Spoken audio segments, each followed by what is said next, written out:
안녕하세요. 6월 23일 화요일 아침마다 새로운 이성진 목사입니다. 오늘 묵상 본문은 누가복음 1장 24절에서 32절을 봅니다. 26절을 먼저 보지요. 이 때문에 하나님께서 그들을 부끄러운 욕심에 내버려 두셨으니 곧 그들의 여자들도 순리대로 쓸 것을 바꾸어 영리로 쓰며. 아멘. 바울이 로마 교회를 향하여 걱정하면서 쓴 편지가 로마서이지요. 이 편지를 통해서 당시 로마 교회의 상황을 알아볼 수가 있습니다. 충격적인 사실은 로마의 죄악 문제가 굉장히 심각했다는 것입니다. 성경은 죄악에 대해서 무엇이라고 말하고 있습니까? 로마 교회를 걱정하며 일장에 적을 만큼 중요했던 문제들은 여러 가지 죄악의 문제였습니다. 26절에 읽은 대로 이런 까닭에 하나님께서 사람들을 부끄러운 정욕에 내버려 두셨습니다. 여자들은 남자와의 바른 관계를 바르지 못한 관계로 바꾸었다. 27절에 또한 남자들도 이와 같이 여자와의 바른 관계를 버리고 서로 욕정에 불탔으며 남자가 더불어 부끄러운 짓을 하게 되었습니다. 그래서 그들은 그 잘못에 마땅한 대가를 스스로 받았습니다. 죄악 가운데에서도 특별히 이 동성애에 대한 부분들을 지적하고 있죠.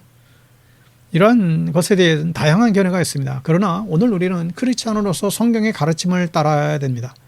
성경만이 절대 진리이기 때문에 그렇습니다. 당시 로마에 유행하던 죄악들이 있었습니다. 오늘 본문에서는 두 가지를 경고하고 있는데 여자들끼리 관계하는 것, 또 남자들끼리 관계하는 것, 이 두 가지를 지적하고 있죠. 역사적인 기록을 봐도 로마 시대에는 죄악이 유행했습니다. 배운 사람들, 좀 있는 사람들 사이일수록 더 많이 유행했죠. 어쩌면 오늘날과도 비슷한 것 같습니다. 기록에 의하면 로마 황제였던 네로 황제도 죄악으로 가득 찼는데 특별히 네로의 아내였던 사비나가 임신을 하는데, 그런데 부부싸움을 하다가 네로가 화가 나서 이 사비나의 배를 마구 걷어차서 애도 죽이고 아내도 피를 토하고 죽고 맙니다.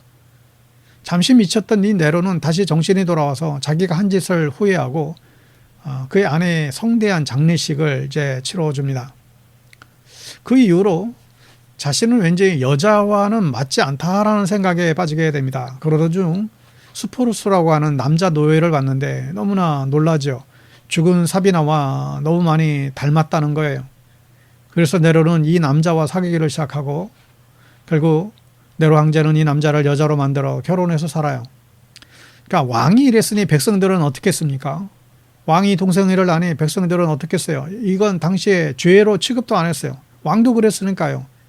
그러다가 이 로마는 이런 여러 가지 엄난과 방탕함으로 인해서 로마는 망하고 말았습니다. 오늘날 로마의 모습과 많은 서방 유럽의 나라들, 또 미국의 모습도 너무 비슷하죠. 우리나라도 마찬가지입니다. 참 믿음 지키고 살기가 어려운 시대를 보고 있습니다. 그러나 우리가 세상이 뭐라고 하든 성경대로 믿음대로 살 수 있기를 축복합니다. 지금 우리 장로교 교단과 동맹을 맺고 있는 미국 PCUS 미국 장로교 교단이 있어요. 미국의 최대 장로교단이지만 몇 해 전 동성애자 안수와 동성결혼을 인정하는 이런 진보적인 사회적 신학적인 입장을 취하면서 이 장로교 안에 이 보수적인 그 교회들은 교단을 탈퇴하는 굉장히 많은 혼란 속에 있습니다. 장로교뿐만 아니라 미국 연합 감리교회에서도 동일한 현상들이 있죠. 동성애에 반대해서 교단을 독립교단으로 나가는 그런 일들이 굉장히 많이 벌어지고 있죠. 여러분, 그런데 미국 장로교회는 한국의 모든 장로교회를 세우는 아버지 교단이에요. 초기 언더우드 선교사를 파송해서 이 나라를 조선 땅을 선교해서 이만큼 키워준 고마운 교단이죠. 우리 모두는 한 뿌리 미국 장로교입니다. 이러한 자부심을 사실 가져야 합니다. 그럼에도 불구하고 사회가 급변하고 있고 또 동성결혼을 찬성하는 차별금지 법안이 계속해서 올라오고 있잖아요. 뭐잖아, 미국처럼 한국도 결국은 밀려날 것 같은 그런 위험성 가운데 사실 있습니다. 이러한 시대 속에서 우리 그리스도인들이 어떠한 입장을 취해야 되고 갈등 속에서도 성경적 가치를 고수하며 나가야 될지 계속 고민해야 할 것입니다. 그리스도인들은 성소수자들의 인권과 권리를 존중하고 보장해 주면서도 하나님의 창조 원리와 구원의 원리에 맞는 높은 이상을 가치를 추구해야만 합니다. 우리는 이 거룩함, 이 구별됨과 무조건적인 사랑에 이중적인 부르심을 받은 사람들이에요. 어느 하나를 위해 어느 하나를 사실 버릴 수가 없죠. 불행하게도 현실에서는 이 두 가지 부르심을 모두 충족시키는 게 이게 쉽지가 않습니다. 그래서 이견이 나누고 갈등이 계속해서 유발되는 것이죠. 여러분, 그러나 성경 말씀대로 사는 것이 정답입니다. 세상이 뭐라고 해도 성경의 가르침대로 살아가는 우리 모두 될 수 있기를 축복합니다.